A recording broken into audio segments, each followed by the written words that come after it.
If you are looking for the peak of embarrassment, this right here is how Trump's big UFC event kicked off.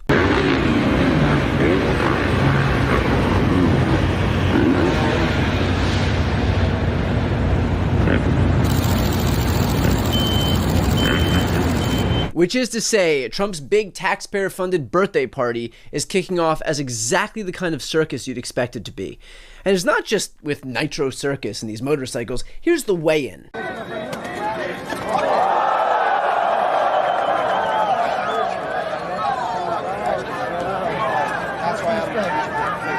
Look at this. Look where we're at. Look at this beautiful view. You want to act like a fucking animal? Enjoy it. Enjoy it. Sorry, I was look at the emotional little animal, like a female. Enjoy it. Look at this. Look at this. Look at this. It looks so good on you. Yeah, it does. So good. It does. I think you are fighting for this, right? So good. Okay. No, this is not the belt we're fighting for. It's mine, boy. Look. Not the belt we're fighting for. Not the belt we're fighting for. It's much better on me. And I don't know, maybe I'm being too precious about the Capitol complex being like hallowed ground for the trashiest event you could possibly imagine. But I think there's actually something else that bugs me.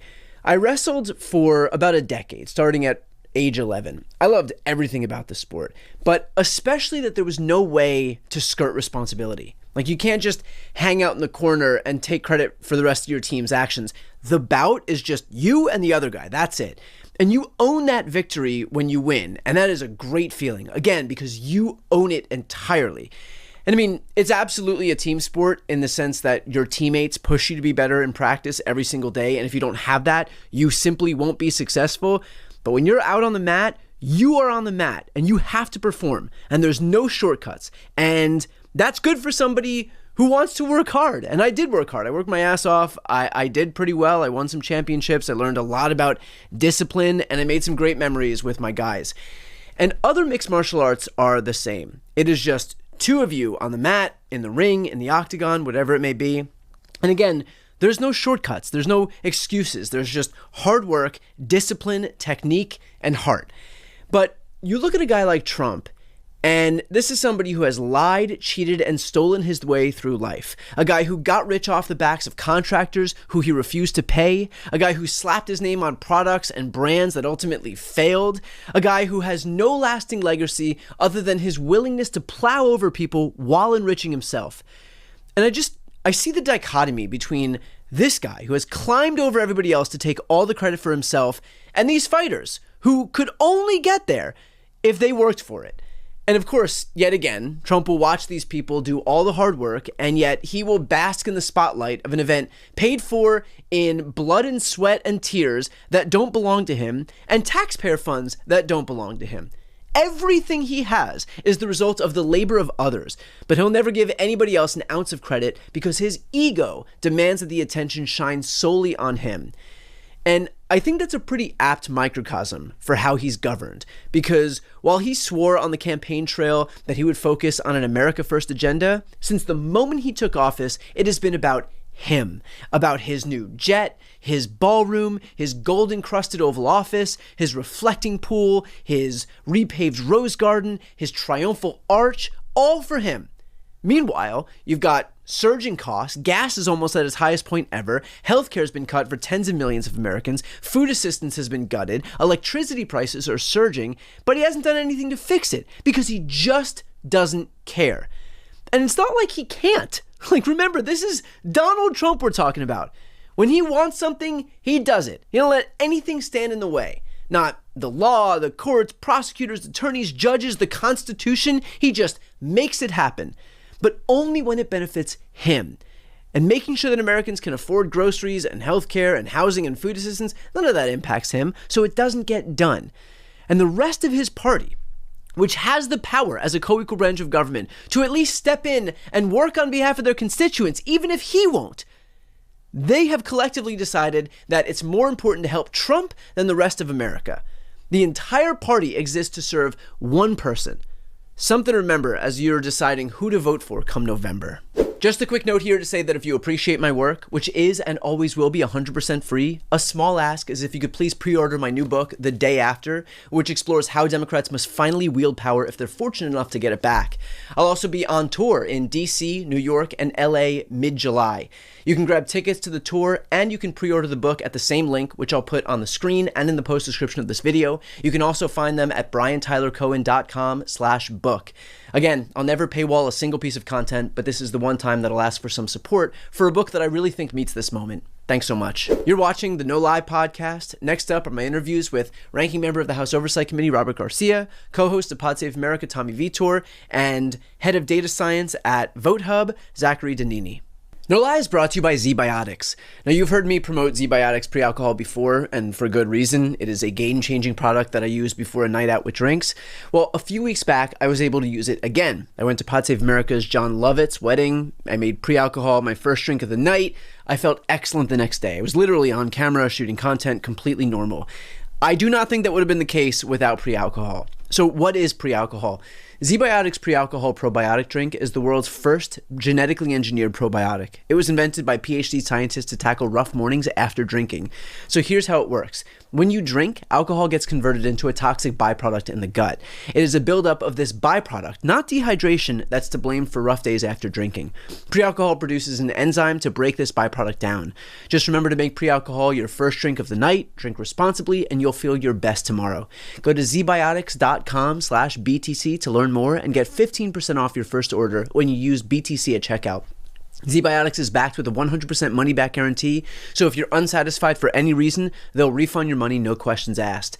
Remember to head to zbiotics.com/BTC and use code BTC at checkout for 15% off. No Lie is brought to you by Shopify. Starting something new isn't just hard, it's scary. So much work goes into this thing that you're not entirely sure is going to work out, and it can be hard to make that leap of faith. Trust me, I know. When I started this podcast, I wasn't even sure of what I was doing. Like, what if nobody listens? What if I can't offer something worth listening to? Now, I'm glad that I believed in myself and launched my podcast despite all of the fears and hesitations, but let's be clear, it also helps when you have a partner like Shopify on your side to help. Shopify is the commerce platform behind millions of businesses around the world and 10% of all e-commerce in the United States. From my own website, briantylercohen.com, to brands just getting started. So get started with your own design studio. With hundreds of ready-to-use templates, Shopify helps you build a beautiful online store that matches your brand style. Accelerate your efficiency. Whether you're looking to upload new products or trying to improve existing ones, Shopify is packed with helpful AI tools that write product descriptions, page headlines, and even enhance your product photography. Get the word out like you have a marketing team behind you. Easily create email and social media campaigns wherever your customers are scrolling or strolling. And best yet, Shopify is your commerce expert with world-class expertise in everything from managing inventory to international shipping to processing returns and beyond. And what if people haven't heard about your brand? Shopify helps you find customers with easy-to-run email and social media campaigns. It's time to turn those what-ifs into with Shopify today. Sign up for your $1 per month trial today at shopify.com/BTC. Go to shopify.com/BTC. That's shopify.com/BTC. I'm joined now by the ranking member of the House Oversight Committee, Robert Garcia. Congressman, we have some new news here as it relates to Epstein and JD Vance, the vice president, that hasn't been in the spotlight before. Can you explain what that news is? Yeah, I mean, look, this is pretty bombshell reporting. The New York Times has obviously put out a pretty significant report. We also hear there's more to come about JD Vance actually now being centered in this Epstein scandal and cover-up. We had no idea that Vance had really been involved in the past. He's made some comments, but now we learned that JD Vance is basically hosting and leading meetings in the Situation Room about the Epstein investigation. Now, the Situation Room is used for national security, for issues of war and peace, for major issues around the country. And JD Vance, Susie Wiles, Kash Patel, Todd Blanche are having these meetings about Epstein in the actual Situation Room. And it's clear from this reporting that they're talking about ways of protecting Donald Trump. So it's very significant. It's the first time Vance is now at the center of this cover-up, directing, giving ideas, making suggestions, including really bizarre ones. And so we've said we've got to talk to JD Vance and the rest of the folks in that room. Why are they playing cover-up for Donald Trump?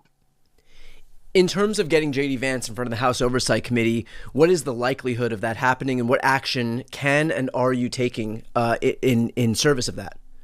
Well, we just made the formal request to get JD Vance, to get Patel, Susie Wiles, some of the communication staff, folks that were in that room in front of the committee to Comer. At the end of the day, it's Comer's decision. Now, look, he may not go along with this, but we can put the pressure on. When we've put pressure on, we've heard from folks, we force people to come in, and certainly we win the majority, we're going to expect that these people are in front of our committee actually answering these questions. Look, JD Vance made some wild accusations, as well as provided some crazy ideas. He suggested that Tucker Carlson interview Ghislaine Maxwell. They're talking about how they can maybe pardon, what a pardon would mean for Ghislaine Maxwell. How can we get Ghislaine Maxwell to say that she had nothing to do with Donald Trump, or that Donald Trump had nothing to do with Jeffrey Epstein? This is a cover-up that we are reading about in real time. And now we know that JD Vance and Susie Wiles have been in on it. So they have a lot to answer for. And quite frankly, they have a lot to answer for to the survivors. How can Republicans justify potentially having wielded contempt powers for Hillary Clinton to testify in front of the House Oversight Committee as it relates to the Epstein files, but not JD Vance, who is on record perpetuating the cover-up? I mean, he seems a lot more involved in this thing than Hillary Clinton ever did, and yet they were willing to use whatever tools they had at their disposal and whatever punishments and accountability methods they had at their disposal to make sure that she appeared. So how do you justify bringing in one but not the other? You don't. I mean, the reality is that JD Vance has clearly now played a big role in this cover-up, and we just found out about it. And part of this is the fact that they're having these meetings in the Situation Room. Why are they there? They clearly viewed this as a massive security threat to who? To Trump? To their administration? They know that in that room, it's very obviously there is technology in that room that really ensures that folks don't find out what they're talking about. And so it's concerning that through the reporting through the New York Times, they're giving us a snapshot. But I want to know, how many times did they meet in the Situation Room? How many times was JD Vance involved? The reporting talks about certain instances, but there clearly, if we're reading about some, there has to be a lot more. Right. And so we have, I think JD Vance has a lot to answer for. And I hope he's asked by the press and the mainstream media, what the hell is he doing? And why is he trying to play cover up for Donald Trump? What does actually JD Vance know? Does he know what's in the files? Why haven't the rest of the files been released? And these are all important questions. If Democrats are able to take the majority in Congress and you become chairman of the Oversight Committee, what will that mean in terms of you being able to wield your power to compel the testimony of someone like JD Vance, given the questions we now have? Look, I think that JD Vance, first of all, it's clearly, and we already know that he's a liar and he does whatever Donald Trump wants him to do. That's been clear throughout this whole administration. He refuses to ever stand up to Donald Trump. And I think what we're learning here is that he's a much more central player in the Epstein cover-up than we had ever thought before. And so we're going to have to do everything we can to compel him to testify, to push the media, get public opinion. And I'll say, look, I was just looking at some reports and polling that the Epstein investigation and this broader kind of Epstein case is the single most bipartisan thing in the country. Yeah. And it's where Donald Trump is actually the weakest. More people Republicans care about this and believe that Donald Trump is failing at this than any other topic, more than the economy, more than immigration, more than anything else. Democrats as well. And so it's united the country. And so if JD Vance thinks he's just going to go walk around and we're going to allow him to tell lies and not answer questions, he's mistaken. Have you gotten any sense from your Republican colleagues whether there is I'm sure there's not an appetite to call JD Vance in and testify, but an openness, a willingness? Do you think that those people could be pressured to call JD Vance to testify? I think there are going to be some Republicans, Tom Massey, Nancy Mace, Lauren Boebert, that might be supportive of that type of effort. But I think that JD Vance, the bigger question in the Republican Party, broadly speaking, is he had never been a part of this investigation before, and there was no evidence linking him to any sort of the cover-up. But now it's clear he is not only part of the cover-up, he's leading cover-up meetings in the Situation. We can't get more serious than that. And right. So he has a lot to answer for. And I've encouraged my congressional colleagues over the last few days to stay on this. We got to hold JD Vance's feet to the fire here. He's the vice president of the United States, second in line of the presidency, and he's playing cover up for Donald Trump. It's got to end. You know, some of those colleagues that you had mentioned, Nancy Mace is in her last term in the House. She obviously lost her primary for South Carolina governor. I believe came in 5th in that primary. You have Thomas Massie, also was ousted thanks to help from Donald Trump. And so given the fact that these people are kind of freed from the shackles of what is expected of you if you want to remain a member in good standing of Donald Trump's Republican Party, do you expect that they'll be a little bit more outspoken in terms of their support for transparency on this issue? I mean, I do hope, I do expect that they will be. Obviously, wait and see, but look at Marjorie Taylor Greene. I mean, I think that she's a good example of someone that has kind of broken free from Donald Trump and, very much has a strong political opinion, of which I strongly disagree with. But overall, she's not in it anymore to please President Trump, which is what she did the entire time almost that she was in Congress. And so I hope that Nancy Mace, I hope that Thomas Massie in these months ahead continue to show some courage and push on the Epstein files. We need to get more answers. And we need now, why the hell is Susie Wiles so obsessed also with the Epstein files? And she's directing all sorts of things. We're hearing from Bongino, of course, with the FBI, saying some pretty crazy stuff. And so again, there's just more to look at, more to investigate. Another really critical part that was in the reporting was, Pam Bondi liked to throw Todd Blanche under the bus a lot in her deposition, saying that somehow he was completely in charge of everything. And obviously Todd Blanche was in these rooms, but so was Pam Bondi. Pam Bondi attended these meetings sometimes by phone. And so this idea that Pam Bondi had no idea what was going on, she certainly never mentioned to us she was having meetings in the Situation Room. And so I think it's very concerning. Especially because, this is where the operations took place to take out Bin Laden and Soleimani and Al Zawahiri and to equate those missions with what is now a mission to protect Donald Trump from the Epstein files is pretty telling in terms of what how important this administration views this entire cover-up effort. But something that was also striking in terms of Donald Trump going after these people who dare speak out against him as it relates to Epstein is Donald Trump also decided to create a new website as part of whitehouse.gov, and that was what he's calling a media offenders list. There's a bunch of content creators. Congratulations. Thank you. Yes, it is. It's something that I wear as a badge of honor. I'm one of the names of those content creators who were included on that list. And so I just wanted to get your reaction to the fact that you had a Republican Party that predicated so much of its identity on this idea that they are staunch opponents of censorship and they're going to be these champions for free speech. Now publishing an enemies list of content creators like YouTubers and podcast hosts on whitehouse.gov. Just your reaction to the fact that this is where their priorities are at the hands of a party that would beat its chest as being anti-censorship. These people are just a total joke. I mean, they're a joke. They weaponize the government. It's crazy to be both so incompetent and so crazed about attacking people at the same time. I mean, look, I think they have worked to destroy anyone that opposes them. It's part of their authoritarian playbook. They have gone after whether it's large companies like obviously CBS and large institutions to successful new media channels, right? Like yourself, other podcasters that are out in this space. People, you and others have these enormous audiences in the digital space, on YouTube, so many other ways. And I think they're intimidated by that.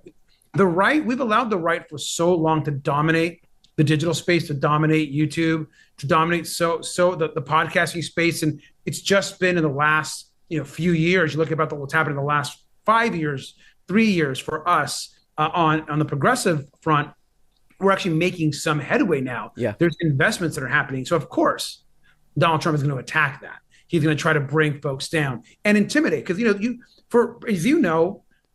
have a great operation. There's also some smaller operations that intimidation can have an impact. People 100%. Don't have the ability to defend themselves oftentimes, or the resources to fight Trump's Department of Justice. Yeah, I completely agree. I mean, the whole point of this is to have a chilling effect. What do you think your Republican counterpart in the Oversight Committee, James Comer, or Jim Jordan, who chaired the subcommittee on the weaponization of government. What do you think that those Republicans would say if Joe Biden had created an enemies list and published it on the taxpayer-funded whitehouse.gov website? Insane. I mean, I can't believe that they went after Joe Biden for, using an auto pen. And that was the thing they were mad at, or they were mad that he was old. I mean, Donald Trump is literally stealing everyone's money and giving it to himself and his family. They're going after journalists. They're attacking the courts. They're stealing money. They're cutting real estate deals. They're destroying the White House, building cage matches in front of it. I mean, it's beyond. They've destroyed our relationships around the world. He is just the worst person to ever lead our country by far, and his administration is. And I think we're all just waiting for the day where we can turn the page on Donald Trump. Well, look, I know that I speak for a lot of people watching in saying, first off, thank you for the work that you're doing and keeping these important issues to hold Trump to account at the forefront. And second of all, in terms of that work starting, hopefully just a few months from now, you do become the chairman of the House Oversight Committee, and we can start digging into some of this stuff that I think the American people have very valid and legitimate questions about. First and foremost on the Epstein matter, but a whole raft of things that you just mentioned, whether it's the financial corruption, these deals that Trump is engaged with, these vanity projects that he's doing right now, the fact that his kids are involved in all of these military endeavors, and the list goes on and on. So again, the work to begin holding this administration, this overtly corrupt administration accountable, hopefully starts sooner rather than later. And I know that a lot of that is going to be in your jurisdiction. So with that said, we'll leave it there. Congressman, I appreciate your time. Thank you.